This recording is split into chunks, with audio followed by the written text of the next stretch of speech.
Hey everybody, I'm Ryan with Propelio. Today we have Jim Glasgow in from San Antonio with Smart Elite Realty. Before we get into that, real quick, Propelio.com. It is your one-stop shop for all your real estate investing needs. If you're trying to be successful in this business, you have to have accurate comps, you have to have leads, and you have to have a way to manage those leads. So try Propelio, Propelio.com, 7-day free trial. Just go there, check it out. And then if this is the first time you're watching one of these videos, we do this Monday through Friday here on Facebook Live. So check us out, like the page, share it, all those things. Jim, thank you for coming in from San Antonio. A pleasure. Glad to be here. So I know we were just talking, and you've done this business for 35 years. Long time. And I know one of the things that we're going to talk about is how to transition, all those crashes and rises and all that. So, but before we get into that, let's just give me a quick bio of who you are, where you're from, how did you get in the business, and that kind of thing. All right. Jim Glasgow, San Antonio, Texas. I always knew I wanted to be in real estate. Just truth is, I didn't like being broke. It's that simple. So in the late 60s, I started reading books on real estate, and one of them was How I Turned $1,000 into $1 Million in Real Estate in My Spare Time. I thought that was a great book. It's been out of print for a 3 decades. But it talked about being a landlord and then trading the houses and trading them up through 1031 exchanges. There was a different, right. There wasn't 1031 back then, but it was how to then transition into apartments and bigger deals or various ways of doing it. So that was it. There was a few other books on the market. There was no internet. There was nothing. So right. 10 years later, I finally saved up $10,000. After I got to $4,000, I sold a car I had because that's the only thing I had a value. Bought an old $700 non-air conditioned pickup in Texas. I won't do that again. Took the money and had 10 grand, and I went and said, okay, I'm going to buy houses. Well, the trouble was it was 1982. Interest rates on mortgages were from 16 to 22%. CDs in the bank paid 16% on a CD. It was incredible. Mm-hmm. So, I ran and put that money in a CD, right? And then 2 months later, I took it out of the CD, paid the penalty for doing that, and bought real estate. I spent $4,000 the first year out of my 10, gave the wife the rest, and said, hey, I learned something. I don't need money to buy real estate. I just need credit and to ask people to finance deals for me. Mm-hmm. And they did, with $1,000 down. Some of them didn't want anything down. Now, it's kind of interesting you say that because that's all, like right now, the biggest craze is no money down, no to this, but people are always like, well, how? What does that mean? How do you do that? And if you just, just stumbling upon that concept, are you just like the oracle of real estate? Well, I've been around a long time, so I've done, right. over 100 deals. So you just kind of learn. And back then, people couldn't sell houses, so I figured they had to sell them to me. So I simply said, hey, I'll buy your house.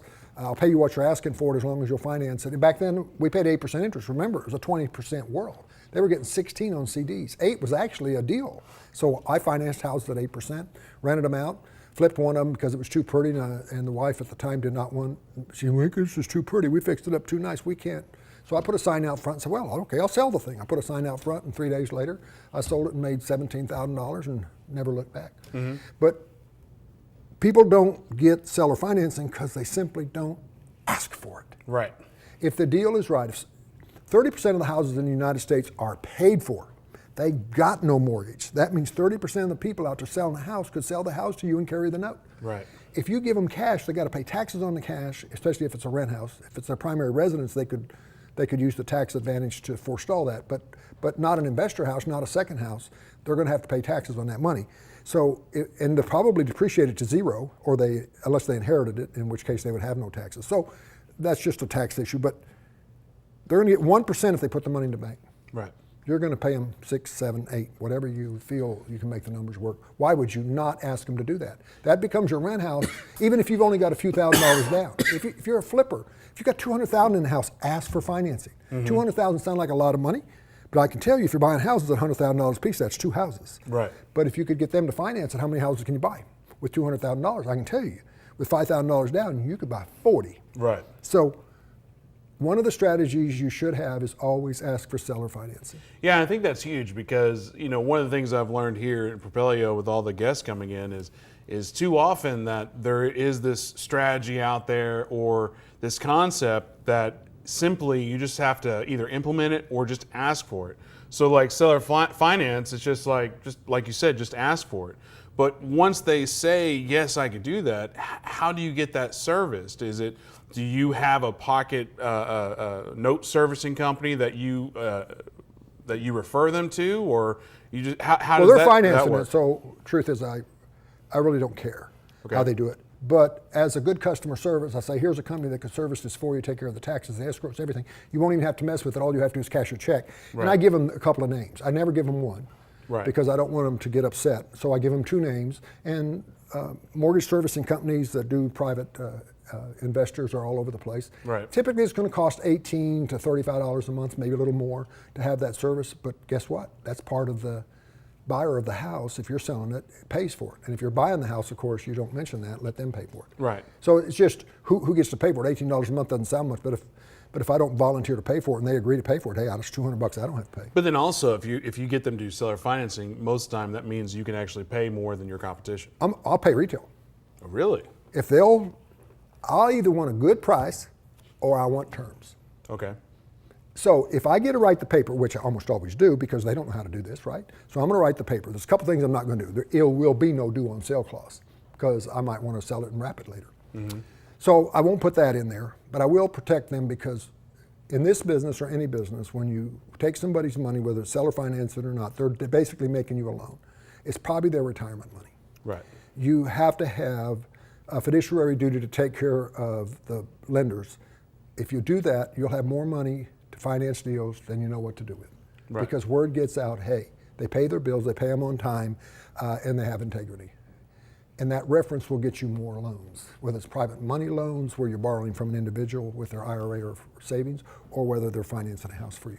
But there's people that will take care of all of that paperwork for you. You don't need to know how to do all that stuff. Mm-hmm. The title company has the access for attorneys and all that. And that's one thing we have to tell everybody here is like, know what you need to know, but don't dabble in things you don't need to know. Like, no. Don't like try I to do it. don't need to swing a hammer. That's why you have a GC. Like with the title company stuff, like, you hand it off to the title company. Yes, I have a general understanding of what they do, but I'm not in the business to fully do their job. I'm in the business to go find another deal. Well, because the title company has to talk to a closer and say, look, this is what I plan to do. This is the deal I want to do. Do you have some paperwork that can help me do this? And what's going to happen after I do it? They'll tell you. Right. So we're talking this morning about the transition markets because you have had some life in this business. One of the funny things I always see is the investors who've been in this business for 10 years, like, you don't know what it was like in 2008. Well, I'm sure the 2008 guys are like, well, you don't know what it was like back in the XYZ days. So if you don't mind, I'd like to maybe go a little history lesson, a little memory row, and kind of go through all those ups and downs. Well, of course, as a real estate investor, I would rather have a market in turmoil. And I don't care what kind of turmoil, but you give me turmoil, I'll make money. Right. But right now we're in a market that's a seller's market. The market is so good, not just here. I've been in 5 states in the last 3 months. It's good everywhere. Right. If you're in a major metro area, it's good. Doesn't kind of matter where that is. Well, that means sellers can sell their houses, so you have to have a different strategy than just flipping houses. If that's the only thing you do, it's going to be a little tough. Right. Houses are being flipped every day, but it's a little tougher to do. 4 years ago, it was easy to flip a house. In 2009, banks were calling me, begging me to take houses. They were financing them for me with 10% down at 6% interest. I loved them. I didn't have to do any marketing. Banks came to me. Mm-hmm. But it changes. And when I started out in 1982, the basics of real estate doesn't change. We still have a house, if houses is what you're working on. We still have land. Somebody needs that land, and all you've got to do is provide that land in some form or manner that they can pay for. Mm-hmm. Whether it's renting or selling or financing or whatever you're going to do with it, you need to provide that. If you provide that, you got a deal. That was true in 1982. It's true today. Real estate hasn't changed. Our methods to our madness. It's actually easier today. There's more money today. It's more readily available today. There's more places to get money. There's more ways to market and advertise. Gosh, I can think of 40 ways to market for a deal. And back then we passed out cards that said we buy houses because that's what the book said. And we ran classified ads and we told people what we did. That's pretty much all you had. Right. And today we've got at least 40 different ways you could do that. So it just changes, and you've got to change with the marketplace so that your business continues to make money. So when you say the market changes or you need to change, like that's easy to just throw out there. But if all I know is flipping or all I know is wholesaling, like, and I'm getting beaten down on Propelio every day by someone like me saying, hey, know your niche, be an expert in your field, stop trying to know all the fields. Like, there's a yes and there's a no. There's like, yeah, you need to know your stuff, but you also need to know what else is out there. Well, let's take a doctor. Most of them specialize. Right. But before they could specialize, they had to learn all the stuff a GP, a general practitioner, learns. Then they specialized. Mm-hmm. You've got to know the basic strategies. You don't have to know the details of making money with mobile homes, but you need to know the general idea and a place to go get the information. But that's pretty easy to do today. So now you're doing your marketing, you're looking for flip houses, and you run across a mobile home on 2 acres in the country, and the people need to sell it. Now you just need to know what to do. When you get out to that house, when you set your appointment, time you get out, you got to have some ideas of what you're going to do. Right. So, yes, I understand you're a flipper, but you just might now be the first landlord property, or it just might now be your first owner carry property that you're going to sell and become the bank. You'll make more money doing that than you ever will flipping anyway. So that's what I mean by you have to understand all the strategies, and there's more than a dozen of them, and then practice your specialty. But wholesaling and flipping are jobs. And the reason that's true is because when you sell that flip house, you're unemployed. Right. You got to get another one and start all over again, right? But when I put a house under contract and collect payments, I get payments for 20 or 30 years, right. Unless they pay me off, which that's okay, I'll do it again. If I rent the house and I've got a 20-year note on it and I rent it out at, say, 15 years, I can sell that house to the renter and collect for 30 years. I collected on one for 32 years with $1,000 down, one of the ones I bought in 1982. They didn't pay it off till March of last year. I collected on that house for 30-something years. $1,000 down made $89,000 over those 32 years. I know it's not a lot of money, only $89,000, but give me 10 of those. Right. I'm a happy camper. Yeah, and the one thing I hear about all that, and we talk about all the time, is keep learning, keep doing this. But one thing I'm learning about what you just said is like know your craft, because I think too often we have the traveling guru types that like the $30,000, $50,000. I won't mention them on here because I don't want to get sued, but we all know who I'm talking about, these different groups that come through and they're like, hey, learn how to invest for free, learn how to do this for free, wholesale.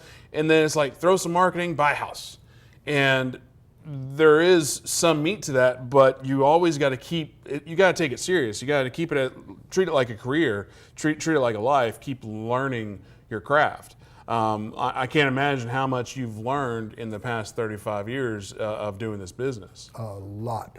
Some of these gurus are getting upset with me. You don't need to spend, $2,000, $3,000, $4,000 on everything you need to know about investing in real estate. It just doesn't take a lot of money. Well, especially now you got YouTube, you got Google, hell, Propelio, we bring guests like on you. There's lots of places to learn. And if I was to give advice to a beginning real estate investor, there'd be 3 things. Stay engaged. Life gets in the way. And I'm going to be a real estate investor. I get started, I start studying, and then the kids' soccer team or whatever the stuff is. And then 2 months later, I haven't done anything. Let me get back to doing. Stay engaged. Once a week, you're doing something related to real estate. Going to a meetup, going to a RIA, doing something, listening to this show once a week, book it, mark it every week. Make the time. Keep your brain engaged in your business. If you don't, you cannot succeed in any business, yet alone this business. Stay engaged. And the third thing is, don't have analysis paralysis. When you find a deal, pull the trigger. Put the fear into perspective. When I first bought my first $15,000 trashy house, I was scared to death. I spent 2 weeks looking for a partner. Thank the Lord I didn't find one, because I made 17 grand on that house 6 months later. So it was scary. It was lousy 15 grand. It was scary, and they were financing with $1,000 down. The truth was, the loss was only $1,000. The loss is the difference between what you pay for something and what you sell it for. If that's the loss, a bigger loss is when you go buy a new car, take it off the parking lot, and it depreciates 10 grand. That's a loss. Right. Buying a house, it's only the difference between what you pay for it and what you can sell it for. That's the loss. Put it into perspective, and then just pull the trigger. The odds are you'll make money. And even if there is a loss, you probably learned a lot. You learned, well, yes, there's that, and the loss is actually rather small. If you buy a $100,000 house and you're forced to sell it 6 months later for $90,000, the loss was 10 grand. It was not 100,000, but we got in our head this $100,000 thing. It's going to end my world and I'll be in bankruptcy. Not true. Yeah, I get bashed over the head a lot with when I tell my casino story about how much I got up and then how much I went down, and like, you lost how much? I'm like, no, I only lost $1,000, not more than $1,000. Yeah, you just had more at one time. And I just had a lot more at one time than I did at the end of the time. And you forgot to quit. There was no quitting that night. So we're sitting here with Jim Glasgow. If you're watching this video, please like it, please share it. Let's get it out there. It was the day after Valentine's Day, so if you want to do like hearts and flowers, we love that too.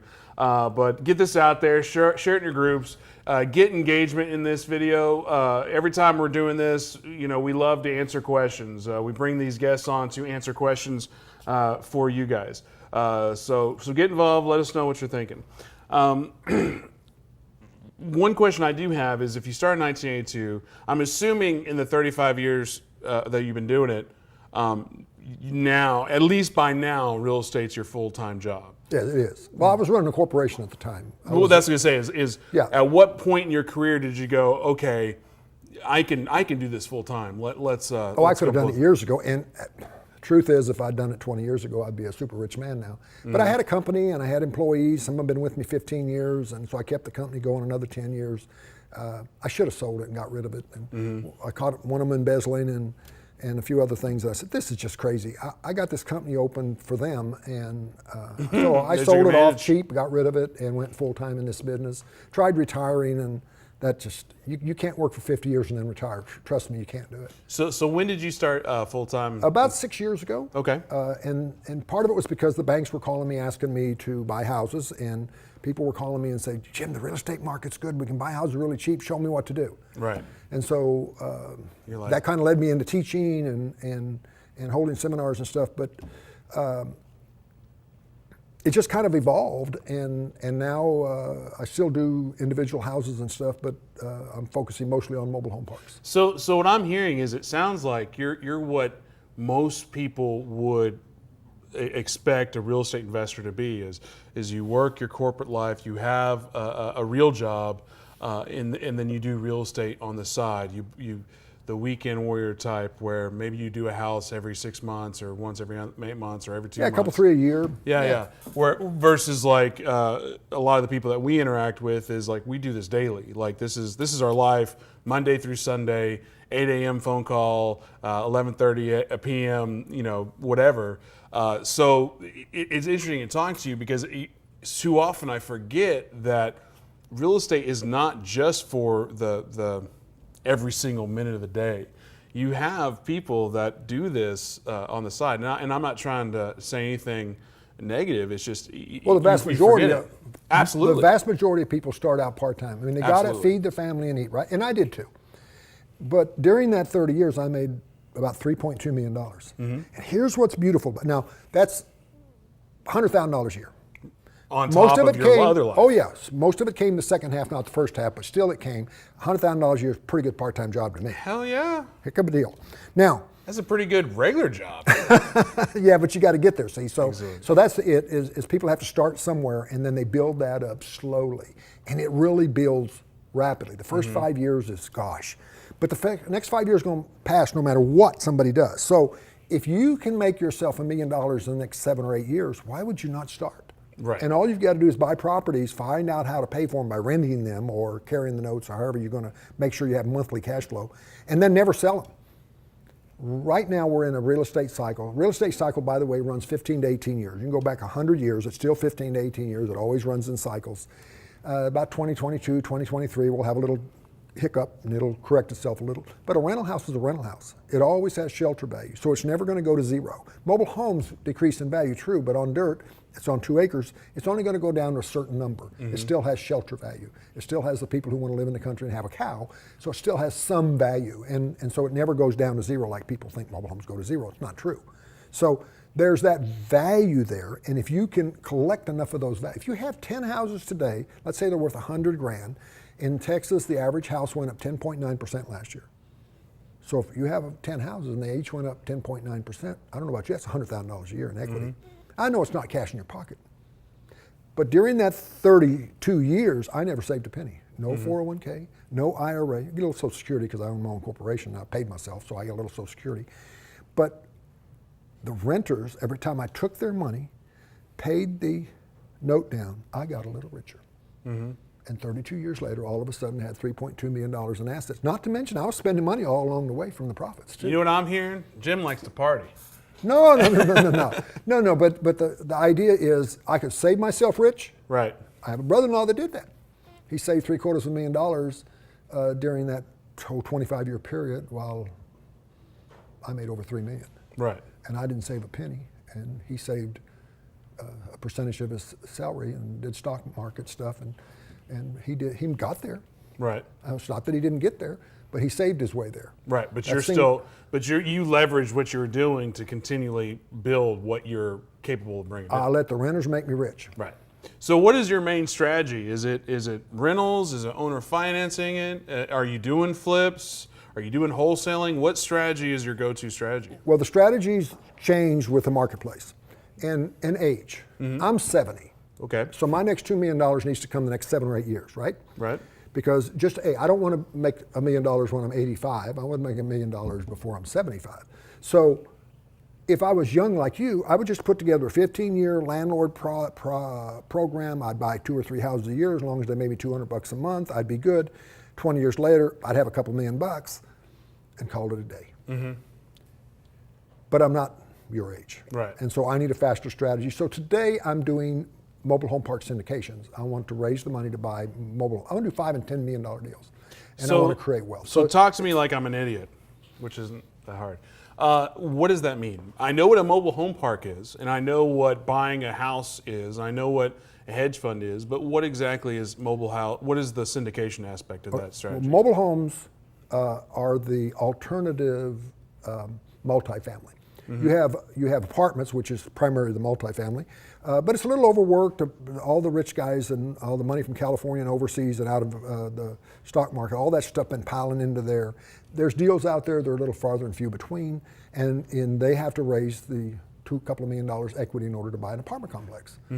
Sometimes they have to raise as much as $5 million or $10 million to buy a bigger apartment complex, and then they rehab the apartment complex and then resell it at a higher cap rate. Okay. I mean, a higher rental rate, which based on the cap rate, the value.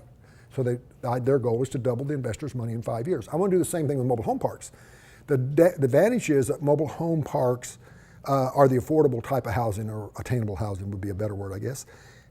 And it costs less per space. I get to rent the dirt, no toilets. I want somebody else to own the house. I don't want the work there. My cost basis for maintenance or operating cost of a mobile home park is like 33%. Apartment complex is 50, 60%. So I can have more cash flow with less money. The market is huge. The demand is great. There's fewer parks today than there were 30 years ago. And there's been very few mobile home park developments in the state. The problem is you got to raise equity capital to do that. And so Is that the real estate syndication, we raise, let's say we raise $2 million.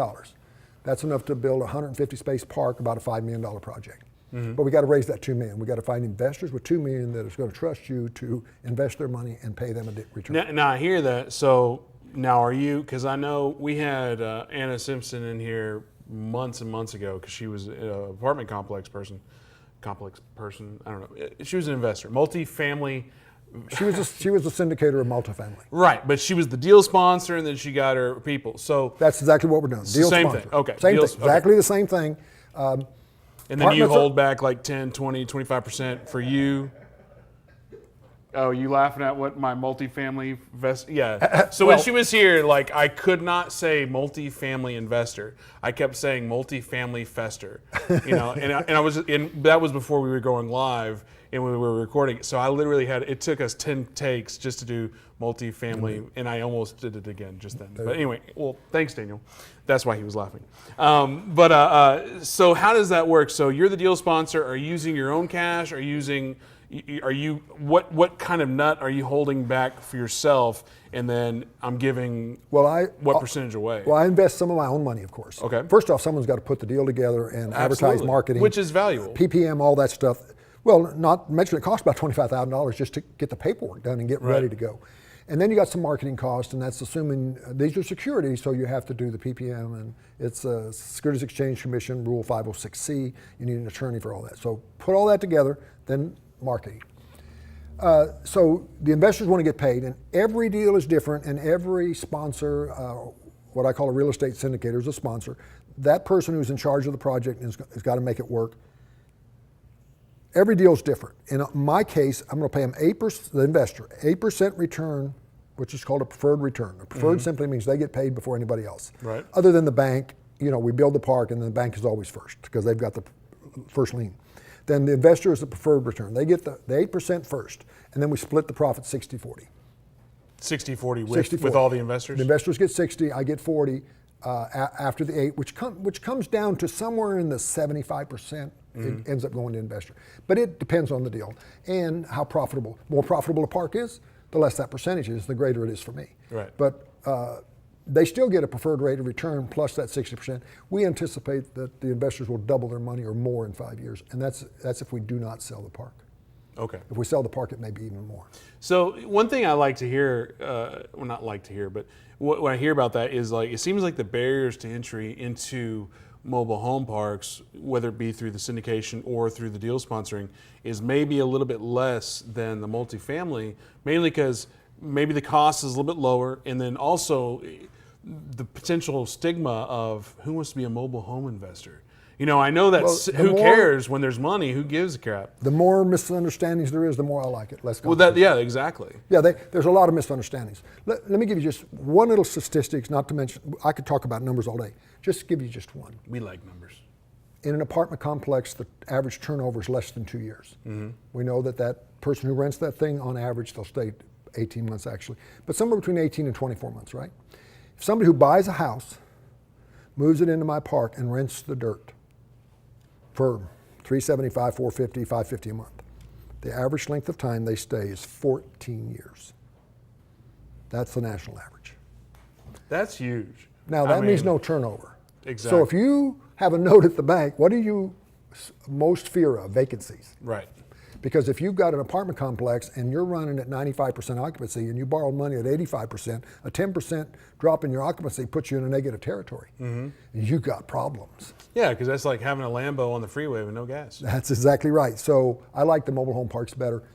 It's, we got that not in my backyard syndrome. We've got the cities. We've got to, yes, there's hurdles. Right. But we're creating wealth. We're taking farmland and turning it into a cash cow, and that creates wealth, and that's where all this money's got to come from. I would say one of the biggest lessons I've had in the past year of my real estate career is knocking down the walls of having my own opinions or opinions of others that have been placed on me. Because for years in my real estate career, it was like, you get a phone call, I got a mobile home, do you buy a mobile? Nope, click.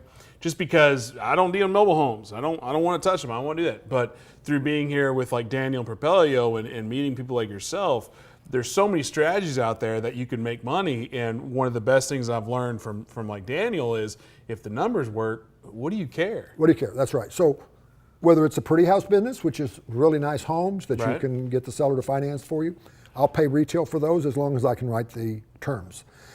There's the cheap house business. That's houses that sell for less than $40,000, and they're going to have to seller finance them in order to get rid of them because they ain't going to qualify for nothing, right? There's the making money with mobile homes on dirt.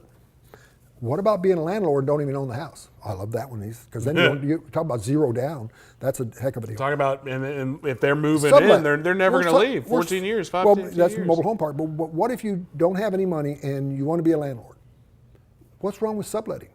What's wrong with you finding an upset landlord? There's lots of them out there because the house got tore up. What if you lease that house from that landlord for 5 years and then sublet it? Every time the rent goes up, you get richer.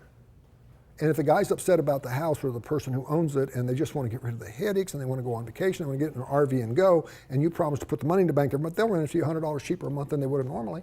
So you pick up $100, $150 a month right away. You raise the rent. They can't sell the house for 5 years. You got a lease on it. They have to sell it to you. if they decide to sell. Let's dig into this, because I've never. I mean, I know what subletting is, obviously, but I've never heard of it as a strategy, an alternative strategy to get into real estate, because I don't have any money. Well, like that's what we want is cash flow, right? absolutely. If you had enough monthly cash flow coming in, you quit your job. You just have to have enough. Bye, Daniel. So, and you don't have any money, right? So you go around looking at houses for rent. And sooner or later, you're going to run across a landlord who just painted up a house, and they're so mad and upset. And they're picky about who they're getting in the house now. And they haven't rented it for 2 months because they really want to be picky because they don't want it tore up again. They just spent $6,000. So you go to them and say, look, my company rents houses. It's what we do. It is our full-time business. Even if it's not your full-time, it's your full-time business, because when you're not at work, it's your full-time business. It's what you do. You say, I'll tell you what, you want $800 for this house. I'll give you $7 on a 5-year lease, and you don't have to do anything but cash checks. I will take care of everything, except if it needs a new roof, that's on you. If the plumbing breaks underground, that's on you, and the central air. Everything else I take care of. Water heater goes out, it's my job, my problem. They tear up the house, my problem. If I got to replace the carpet, do plumbing repairs, whatever it is, it's mine. You just do those 3 things, which you're responsible for anyway because you own the house. Right. I'm going to take everything else. All I want you to do is cash your checks. We'll deposit them directly in your bank, give you a 5-year lease, no more showing houses, no more fixing houses. We take care of everything. All I want you to do is discount me $100 a month. Yeah, I'll do that. So essentially, you're being almost like a reverse, not a reverse, but you're being a property manager, but you're getting a discounted rent. But if you're able to raise rents, you're able to get the money. So you start out at $100 a month. That's $1,200 a year, right? Okay. Now you're gonna have repairs and stuff you'll have to do. So be careful who you rent to. But that's just a matter of getting good tenant. Some of them stay 5 years. Now you're blessed. You raise the rent $25 every year, or $50 every other year.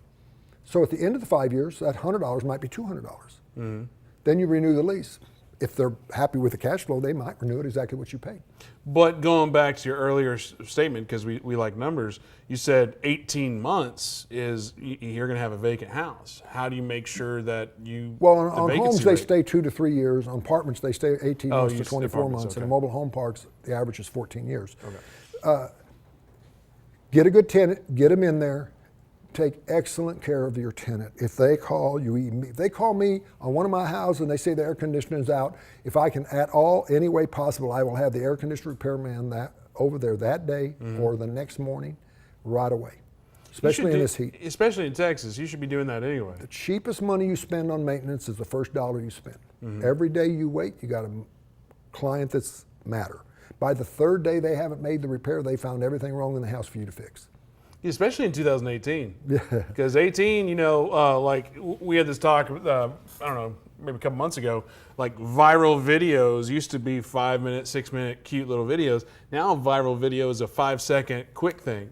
So everybody's patient level has gone. Sure. I mean, hell, I was at Bank of America yesterday trying to do a thing and they wouldn't let me do it. They're like, well, it's going to be tomorrow. I'm like, all right, I'm going to Chase. Well, what if once a year your handyman goes, you call them up and say, look, I'm sending my handyman over on Friday.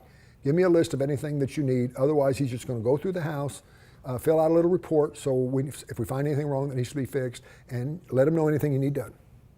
Just the knobs, the doors, change the air conditioner filters. Good for your air conditioning anyway. Flush the water heater so it doesn't build up with calcium and need to be replaced in 4 years. So on.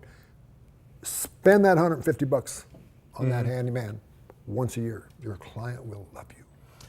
So what other strategies are out there that aren't like, because I've never heard of that, like the subletting. Well, it's just being a landlord without owning the dirt, that's all. Right, which is, on one hand, it makes me nervous to think that I would have to pay for something that A, I don't own, and B, like if it's vacant, I'm screwed, because I'm having to pay. Why would it be vacant? I'm just saying if it sits vacant. In like this market, if you don't rent your house in three days, you've overpriced it. There's a nugget for you guys. If you haven't rented in 3 days, talk to any property manager. They have no problem renting anything, and all they're doing is putting signs up in the front of the yard. That's all you got to do. I mean, the market for rentals is hot, and they're going at outrageous rates. And the best time, of course, to rent something is April and May. So What about like we were talking about the ups and downs? Like earlier, you said the best time to do anything in this business is when the market's in turmoil. Yeah. What about when the market's raising up? Well- How can you benefit a market as it's you're going up the mountain? Well, you got to look at what's happening. Right now, rents are high, so it's a good time to get in the rental business. So if you don't have money to put down on a house, try to do the sublet we just talked about. Most people don't do it because it's work. I got to go out and look at 100 houses to find 5 I can make offers on and get turned down on most of them and have to start all over. But you only need to find one 3 or 4 times a year, and you just added $800 a month to your income. Oh, that's $9,000 Right. a year. How many of those before you can quit your job? Right. So, but people won't get out and do it. It's too much work. It's a numbers game. You got to Yeah. get out there. There's all kinds of strategies that you can do. The cheap house business is you go out and find houses that they don't qualify for mortgages. They're in neighborhoods that it's hard to get financed. It's hard to get a mortgage under $100,000. No one wants to write the paper. It's too much trouble for the money that's involved. So you go out there, make an offer on the house, and pay cash for it. Find a way to get the money from anybody that will loan you money, even at 10 or 12%. It's a cheap house. I mean, you didn't pay anything for it. It still has a rental value if it's livable of $650, $750 a month. You can pay a high interest rate. There's various types of strategies that you can use. Right now, you could literally go out and pay retail for houses that are in good condition, 3-bedroom, 2-bath, in good neighborhoods, as long as you made $200 a month after making all your expenses and payments, and maybe a 5% allowance for vacancy and maintenance. If you could still make $200 a month, over the next 4 or 5 years, those houses are going to go up 30, 40%. So if you bought a few of those and they went up 30 or 40% on a $100,000 house, that's $30,000, $40,000. 5 years down the road, you got 5 of those. It's a couple $100,000 for a part-time job. And I think that's one of the benefits of having someone like you in here with having that much years of knowledge and that much years of experience, because I think too often, especially with younger guys or gals that are in this business and they're just getting started, or maybe they've been in it for a few years and killing it, making lots of money, but like you said, it's a paycheck. It's a job. It's not a cash flow opportunity. You're unemployed once you got that check. And looking at the lens of going, okay, that's cool that you think you're looking 5-10 years down the road, but to actually be 5-10 years down the road, I think that's very valuable. The time is going to pass, and if you can set up streams of income coming in on a monthly basis, 5 or 6 years down the road, you look like a hero. Today, people say, oh, you're only making $200 a month, you're doing all that work? No, I'm making $200 a month this month, and next year, and the year after that. And so that house I bought in 1982 and paid $1,000 down, I paid full retail for it. I collected $50 a month on it for 15 years. Never even raised the rent. I mean, they paid like a slot machine. Why would I raise the rent? Besides, I was busy. When they said they wanted to buy it, they walked in and said, I want to buy this house. I paid $31,000 for it back then. They asked me if I said, well, so I just added 10 grand. Yeah, I'll sell it to you for 41 if you come up with $2,000 down. They walked back in a few months later with $2,000. I financed it at 8%. I was paying 10. By the time they got done paying for it, I did a 15-year note for them. 15 years later, I had a 20-year note, but I financed it for them at 15 at 8% interest. Their payment went up to $351, so I was making $100 a month off that house. I had made $89,000 on that $1,000 down. And I did everything wrong. Rented it too long, too cheap, paid too much for it and sold it too cheap. Didn't even check the market. And then you also, I hear the red flag I hear is you were at 10% and they were at 8%. Yeah, I even financed them cheaper than I was paid. Right. But time cures everything. Right. And so if you can buy something today for one price, it'll be worth more later, especially if you can get monthly cash flow, because you can raise the rent to increase the cash flow. The idea was it would keep up with inflation, but there's not been any real inflation. So a 3% increase every year equates to more money for you. So just time and energy, but you got to start today. You got to get going. You got to quit thinking about it and just make the deal. Even if you pay too much, time will take care of it. Quick plug to one of our other shows, Grant Kemp. We do a weekly segment here, Grant Teach Me Something. We did an episode 3 weeks ago about how to retire in 10 years. And it basically get four, I think it was 4 notes a year, or maybe it was 10 notes a year, owner finance notes, where you're making $350 cash flow on each property. But within 10 years' time, you're going to be making $10,000 a month. Oh, yes. So you're going to be making a ton of money, and stop going for I mean, you can always go for the pie in the sky, just crazy, $50,000, $100,000, $200,000 profit, whatever's. But, just because it's $200, $350 cash flow, that's still pretty damn good. Especially if it only costs you $1,000 or whatever. I call that be in the bank, and you can make more money being in the bank than anything else you can do in the real estate business. It's by far the most profitable business. Oh, and the beautiful thing is it doesn't have to be your money you do it with. You can use OPM, other people's money. Oh, you know what? I'm glad you said that too. You're making my life easy today because you're giving me opportunities to reference other shows that we've done here. So last week we did an episode, Daniel and I, where he basically did his top 5 mistakes, and one of them was, not utilizing OPM, other people's money. And it's just like, if you ask Daniel now, he's like, I utilize 99.9% of other on deals. Like, I'm not touching my own money. I use other people's money. So I do not do deals with my own money. Now, I will be in the mobile home parks because we're talking about a couple $1 million. Right. And I'm going to have to kind of sweeten the pot to get it started. But typically, I do not have any money to deal when I'm done. So since we're talking about OPM now, other people's money, like, how do you get those? Relationships started? There's 2 things that are hard in this business. Finding deals you can make money on. That's why wholesalers have so much value. If you can find a deal, somebody will buy it from you in days, if not hours. And the other thing is getting the money to do deals. That's the 2 hard things. That's it. Everything else is easy. The rest of this stuff, strategy, all that, we can teach you that. You got to solve those 2 things, and you do that by staying engaged. That's simple. Staying engaged. You want me to give you the details of that? I can, but that's basically what I mean. You've got to be staying engaged. If you want to talk about the details, we can do that. Well, I was just going to say, I just wanted to point out that I was wrong. It was other OPT that Daniel was referencing. What's that? Other people's time. Oh. Other people's money, other people's time. It's the same concept. Same concept. But different. Like, you talking to other people's money, talking to other people's time, same concept. Well, raising money, that's basically what you want to know, right? How do I Absolutely. Because I think too often people are like, they go the hard money route, and there's plenty of hard money lenders. There, here, Investmark, SF Lending, those are 2 really good guys out of here in DFW. They're everywhere. They're everywhere. Great companies, good morals, good ethics, good bunch of people. But at the end of the day, it's like, you want to be able to make a phone call and be like, hey, I need money. And that's it. So how do you get that going? When I decided I was going to use other people's money, let me give you a little story. 1988, I owed Wells Fargo, I don't know, $750,000. They called my loan. Yeah, I didn't know that at the time that the banks were in trouble. And so they called my credit line. I had $1 million in the bank. And of course, if you have a relationship with a bank, part of that relationship is that they can attach any money you have in the bank to pay off a debt if it's due. And they did. And my $925,000 got $750,000 shorter the very next day when they called my loan, and I got notified. They can do that. Now, had I been smart, I would have argued the point and worked out a payment plan, but I was so mad, I just got rid of them. And that's what I do. I'm like, I'm out. I'm out. So, and they weren't the only bank doing it. The credit card companies did the same thing to me. They kept every time I made a payment, they cut my credit limit to that amount down to whatever I'd paid off. And at the time, I owed $100,000 in credit card payments because that's how I financed my business, because that's the way you did business loans back then. But anyway, so I decided to say all my real estate deals are going to be with private money. I know how to do it. I just been lazy. So here's what you do.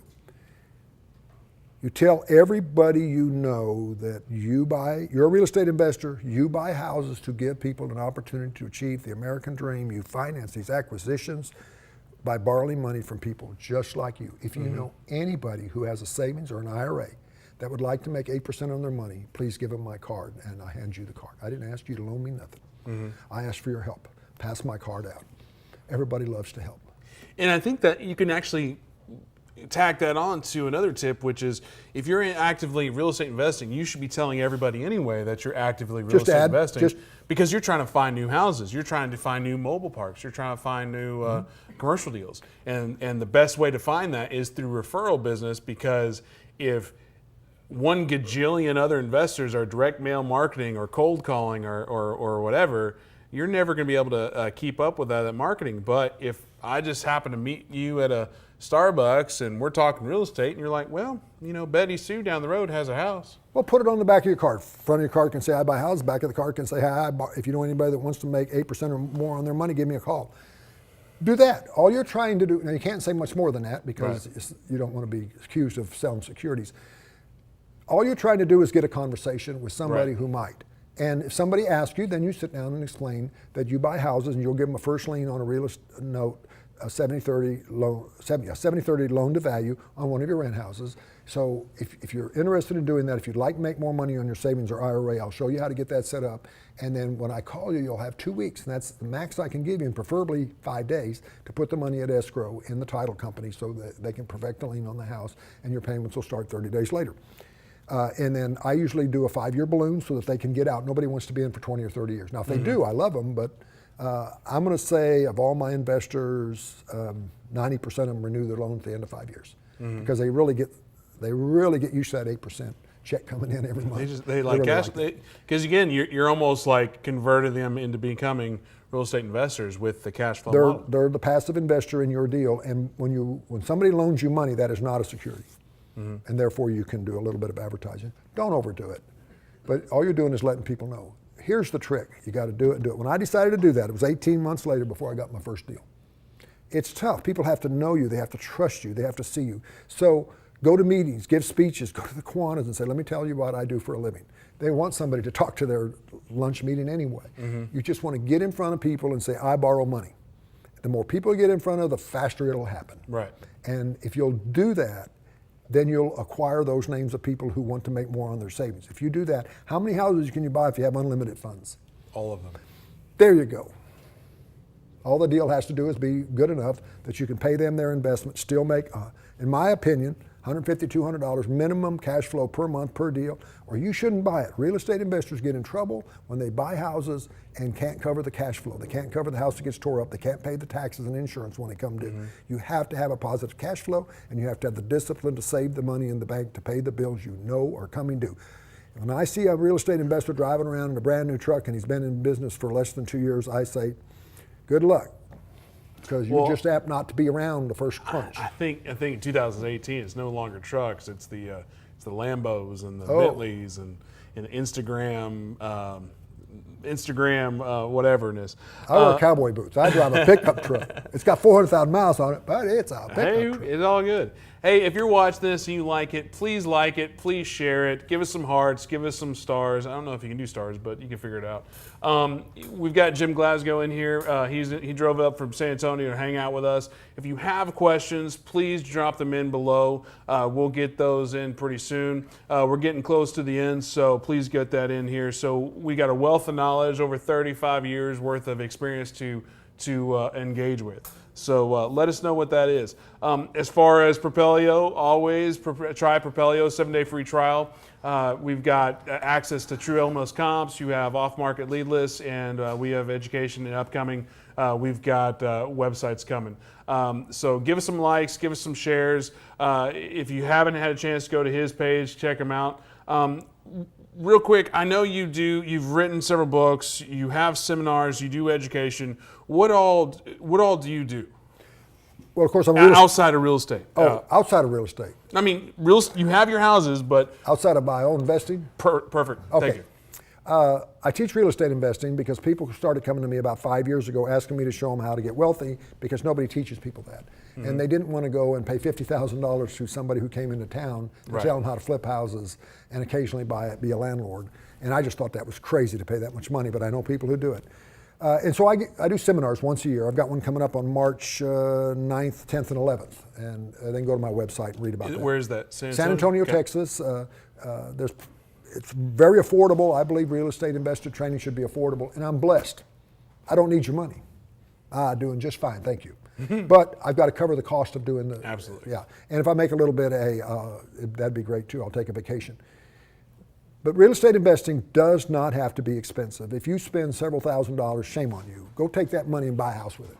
Use it for your down payment. I don't need you to give me $10,000, $15,000, $30,000. Not only that, I don't really want to spend that much time on one individual to justify that kind of money. I'm busy. Right. I'm a busy guy. But if I can get 30 people or 20 people in a room, and we can do that over 3 days, then they can leave with all the strategies they need to go out and find a deal. And then I give them my phone number they can call so they have some access, and of course the website. And then we have a training course, audio training course for them. But I try to keep it really simple and very, very, very super affordable so that people can get started. A lot of people don't have a lot of money to get started. I didn't have a lot of money when I started, and it was difficult. So I put together a course of what I would have wanted in 1982 when I started, not had to spend the next 15 years learning this business. Right. It's just not necessary. With the internet today, it's kind of easy, you know. Right. And there's more money available from more sources than ever before. It was really tough back then. There was no place to go. So if I was in San Antonio, if I was in the surrounding area, or if I wanted to come to your event, how do I sign up for that? Just go to the website. You can go to Eventbrite and type in there Towards Wealth or Real Estate Investing March and Seminars March, and they'll pop up. Or you can go to towardswealth.com, Towards, towardswealth.com, and just click on mobile home park investing or watch one of the videos there. It'll tell you what to do from there.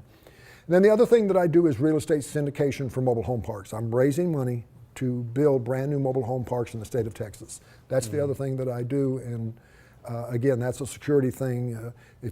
I advertise on my website about barley money and all that, but keep in mind that I've gone through all the securities exchange. Just don't go out copying what I'm doing without some advice from a legal. I'm not an attorney, I'm not a CPA, and I don't want to mislead people that they can do exactly what I'm doing without some advice. So at the very beginning of this segment, we were talking about like getting into this business, and you read a book that's no longer in print. What are your go-to books nowadays that you tell people, hey, you should read this one, you should read Well, start with the one on my website. I think the digital copy's like $15, which is super cheap. It's called How I Made Millions in Real Estate and How You Can Too. It's on my website. If people attend my seminar, get a copy of that, usually autographed if they bring it up and ask me to do that. Surprisingly, not very many do that. But you think they're there, you think they would. But so there's a place to start. There's a couple of free books you can, on my website, just sign up and download them. There's the emails, newsletters. Sign up for the newsletter, they're free. So start there, if nothing else. Then go to any meetup in your neighborhood and just get started. The main thing is you got to stay engaged. You've got to constantly bring up your brain, begin to study, and then 6 months from now, when some of the nomenclature and the things that begins to make sense. In the beginning, it's scary. In the beginning, it's too confusing. many acronyms. Too many everything. Yeah. You know, it's, I can do that, I don't have any money, all these excuses. People get in their own way. That's the biggest problem is stop getting in your own way. Anybody can do this. Yes, it takes money, but it doesn't have to be your money. And yes, it takes money, and it doesn't take a lot of it. And you'll be surprised. Here's what's going to happen. You're going to do a deal, and you're going to make some money. And if you're smart, you're going to be very opaque about it. You're going to tell everybody about it, how much money you made. I'll talk any deal you want to tell you what I made, what I paid for it. I'll tell the owner of the house I sold it to what I paid for it. I want them to know I made money. And what will happen is your relatives will come out of the woodwork. When they find out you're making this money, they'll bring you money. I want to be part of your next deal. I want to partner with you. It happens to me all the time. I have to say no a lot because most people I don't want to partner with, and they got to have some reason I would want to partner with them. So, and generally I want to control the money because you got to control the money and you got to control the deal because you're the driving force that will follow through and make sure it gets done because you have to. So outside of what as far back to the books thing, just because I like to know what impacts you. Like, has there been any other books like Think and Grow Rich or Rich Dad Poor Dad, any of like those guys that? Well, I read a few. I read Think and Grow Rich. I thought that was a great book. It's available free download off the internet. You don't have no reason to pay for it. It's out of copyright. You can just download it, or at least it's free everywhere. Maybe it's not out of copyright, but it's certainly free everywhere. And then Dress for Success. Why people don't do that, I don't know, but that's another good one that I thought was great. And then I would, every now and then, I would buy myself a real estate book. Today, every year I budget $300 for educational books, have for 30 years. See, that right there, that is an amazing nugget just because, again, too often going, and I know a lot of the central theme of this whole conversation is yes, you need to know what you need, but you need to know a lot more and always keep learning, always keep growing. So to budget $300 a year. Well, let's take accounting. In any business, you need to know accounting. You need to know what a debit and credit is, right? Right. If you know accounting, a financial statement begins to make some sense. So get a book on accounting. Right. and read it. I know it's not real estate related, but eventually it will be. I mean, But it could be business related. it could be business related. So let me tell you a quick story. I know we're running out of time. No, you're fine. I used to have a corporation, and every year we would do our interviews for pay raises and promotions and stuff. So somebody'd come in and they'd sit down, and I said, well, tell me what you've done the last 6 months. Then the next question, what books have you read concerning your position or job in the last 6 months? Silence. What magazines do you subscribe to other than the ones we provide for you? Are you subscribing that have anything to do with your work or what your future goals are within the company? Silence. Do you have any books planned that you plan to buy? Any courses you plan to take? Silence. Well, it's a nice interview. I'll see you again in 6 months. 6 months later, guess what happens? The same questions, same answers, and they wonder why they don't get a pay raise. If you're not investing in yourself, why should your boss invest in you? Right. Would you go to a doctor that doesn't stay up to date? He Right. goes to seminars and stays up to date. Real estate investors. When I held a seminar, the 3-day seminar, a third of the people will be real estate agents who know how to sell and buy a house. They just don't know how to make themselves wealthy doing it. Right. And so about a third of what? About a third will be seasoned real estate investors who have a strategy, they're making money, they need something new, they're stuck, and they'll come. And then about a third of the people will be brand new people. Well, and that's great just because, we get books here all the time, and it's just my biggest problem is just finding the time. And I know even the statement of finding the time is the wrong way to look at it. You got to make the time. Well, here's how I do it, because I'm a busy guy. I work 7 days a week, and I'm in theory retired. Twice a week I go to lunch, with somebody in the business, another investor usually, somebody, a title company, somebody. I'm buying you lunch, let's talk. We'll talk about anything they want to talk about, because I want to learn from them. I already know. I just need to know what I don't know, right? Right. And then 2 days a week I go to lunch by myself and I take a book and I read it for a couple of hours. I have to make time. And that's how I make time. I read about 4 books a month. That's to me that's impressive. Got to have some way of doing it. Like I've got a stack of books on my desk that are in the hopper. I've got 2 books I've got more than 2 books at home, but I've 2 books on my nightstand in the hopper. But it's just like I can't. It's been at least 2 weeks since I've read it. Yeah, I read it during commercials. I'll open the book in commercial. Usually I miss half the show, but if it was good, I don't care. If it wasn't good, I won't miss the show. So as we're wrapping up, what is the if somebody comes up to you, A, what is the number one question you get? And then B, what is the best advice you can give? Well, the number one question is, how do I get started with no money? That's number one, and you just got to get out there and do it and begin to learn the strategies that take less money. It's a simple rule. If you don't have any money, you're going to put in a lot of time finding the deal.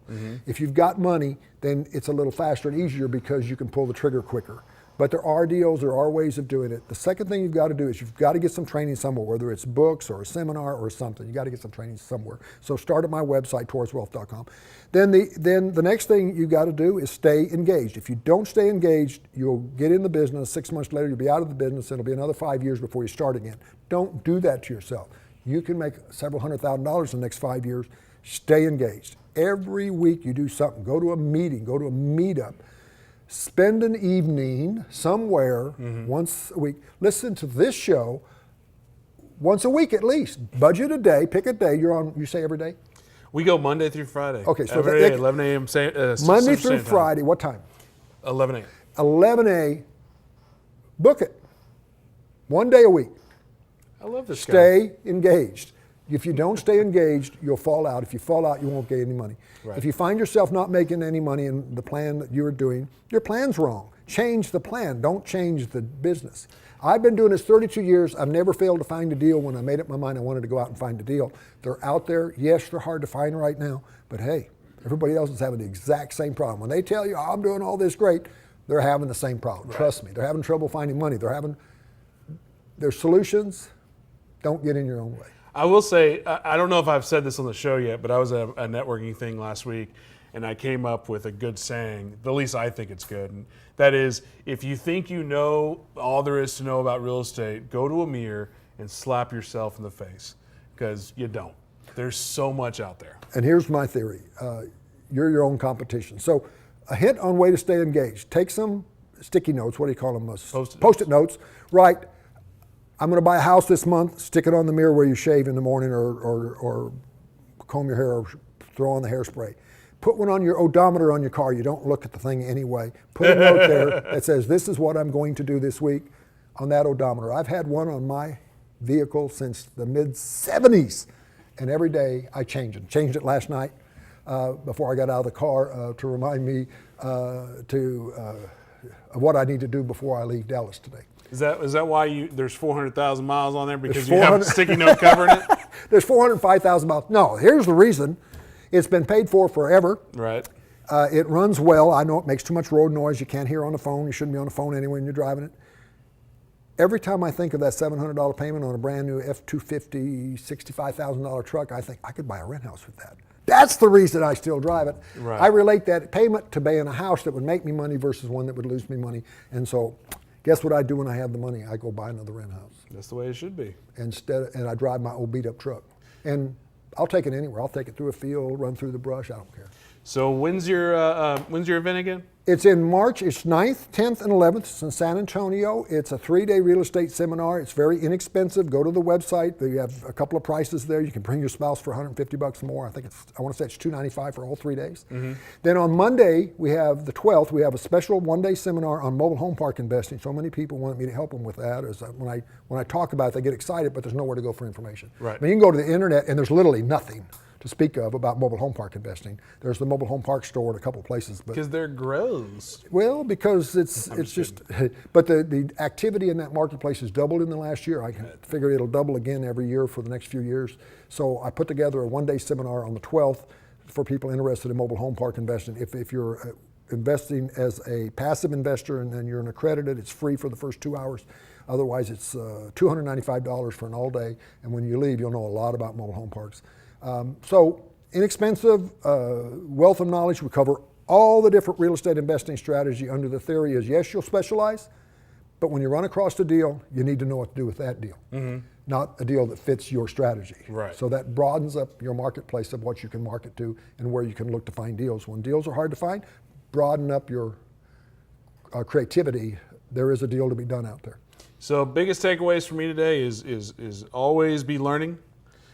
Make the time to learn, and then also obviously make sure you know the other strategies out there to where you can transition. Stay engaged. If you don't stay engaged, you won't make it in this business. Stay engaged. Do something to what you want to do or what you plan to do. Well, again, Jim, thank you so much for coming in and hanging out with us today. A pleasure. Speaking of events, speaking of San Antonio, on February 26th, that's a Monday, which back a month or a week and a half from now, we're going to have the San Antonio REI meetup. Propelio, we're hosting it. SF Lending is a sponsor there. InvestMark, Stop Flipping Note Academy, CreativeFinance.com, CreativeCashflow.com. I'm doing this from memory. So Alamo Title and a couple more sponsors I can't think of off the top of my head, and I deeply apologize if I've missed you.